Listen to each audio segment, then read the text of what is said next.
Okay, this next question is from Mabel. After listening to what you say about self-concept, I definitely believe I have a broken self-concept because of abandonment issues. I don't know how to start changing it or if it can be changed at all after this pain. Okay, so I'm so glad you brought this up. First of all, let me just say this. If you're recognizing that your self-concept might be shaped by an abandonment experience, this is huge, huge. Awareness is the first and most important step in creating change. So give yourself some credit for even being willing to look at this. Like seriously, that takes guts, and I'm so proud of you. But we'll unpack this together. And I promise you, your self-concept can be healed and it can be rebuilt. Even if it's cracked, even if it's been cracked by life experience, you can repair it and make it stronger than ever. But we've got to start at the core. So the first main thing we want to do is understand what is your self-concept. It's the way you see yourself. So it's your identity, it's your beliefs, it's your beliefs about who you are, it's your self-worth.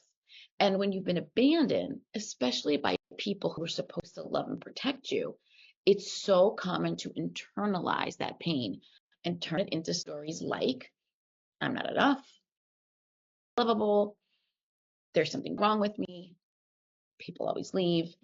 So if that sounds familiar, just remember these aren't truths, they're beliefs that were created as a way for your brain to make sense of all that pain. But this is the thing, beliefs aren't permanent. So they're just thoughts you practiced so much that they feel true and you can rewrite them. So then what's next? You know what your self-concept is. Now we have to identify what are your core beliefs.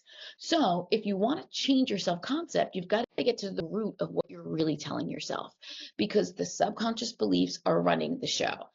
So that's where my core beliefs worksheet comes in. You can download it. It's going to take you through a series of questions or beliefs that you see if you resonate with, so you can start to identify and get clear on what's really going on. And you're going to answer questions about like, what do I really believe about myself when it comes to love and relationships? What do I believe about my worthiness? And that's a series of boxes you can check. What fears come up when I think about someone staying in my life or leaving my life? I feel like I'm too much or I'll never be enough. That's a core belief we want to tackle. So how do we tackle it? We reprogram the brain, the subconscious brain, when it's in its most relaxed state. So here's where the magic happens, reprogramming. But this is a big piece of it. It really only works best when your brain is relaxed. Your subconscious mind is like a sponge, but it really opens up when you're in a calm, receptive state. So this is important because it's times like right before you fall asleep, when you're sleeping, or right when you first wake up. This is where your subconscious mind is most open to suggestion. So let's say you went through the core belief worksheet and you do have a belief that says, I'm not enough. Well, we want to flip that script.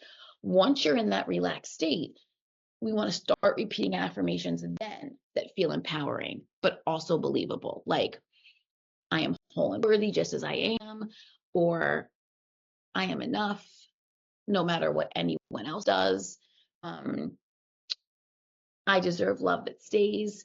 The thing is, your brain might resist it at first because it's holding on to these old beliefs for so long, but that's okay because the key is repetition. So if you think of it like learning a new language, you've got to keep practicing until it becomes second nature. This is why sleep tracks are such a huge piece in my Flipping the Abandonment Script program. And self-compassion, that's a big thing. And it's not a once and done thing. It's a daily practice. So do what you can to start showing up for yourself in small ways every single day. It could mean saying no to things that drain you, celebrating your wins, no matter how small, or speaking to yourself kindly when things get tough.